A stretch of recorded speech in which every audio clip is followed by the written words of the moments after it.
Сәлем достар, сіздермен осындай миксерсіз тесте жасалатын кекстің рецептісімен бөліскім келеді. Өте дәмді, жұп-жұмсақ әрі бір шайда жоқ болатын кекстер.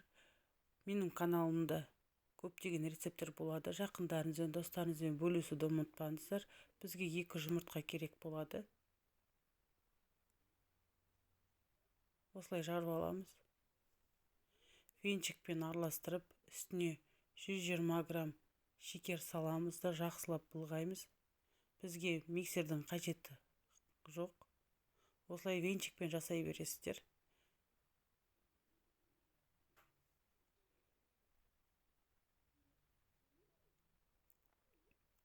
Көп әуре болмайсыздар.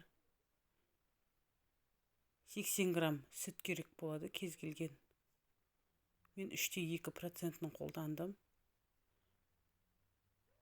100 грамм сұйық май керек болады, иісі жоқ. Кез келген қолдана берсеңіздер болады. 200 грамм ұнымызға 1 шай қасық қосылтқышымызды саламыз да, осылай алдын ала ситадан өткізіп алам. Осылай венчиктің көмегімен былғай бересіздер.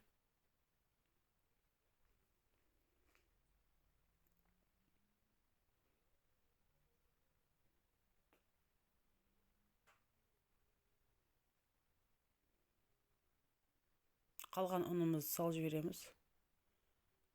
Біркелкі масса болғанша осылай былғай бересіздер. Өйткені түйіршік қалмау үшін.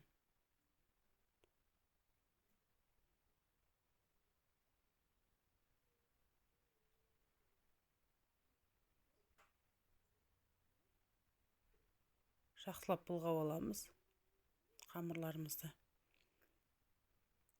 Шамалы ванилин қоссаңыздар болады. Көп қосып жүрмеңіздер, өйткені дәмі қатты шығады. Болар болмаса қоссаңыздар болды. Тек былғап тағы да. Бізде осындай қою масса болды. Осындай капкейктерге арналған форма болады. Арзан дүкендерінде осындай арзан тұрады. Алып қолдана берсеңіздер болады. Я болмаса андай силиконовый формочкалар болады, соған құйып жасай берсеңіздер де болады. Мынау капсула, капкейкінің қағаздары. Осылай бір қасықтан құйып шығасыздар. Негізінде 18-20 штуктай шығу керек. Алдын ала қызып тұрған 170-180 градуста пісіресіздер. Осылай біртіндеп бір қасықтан құйып тұрдық.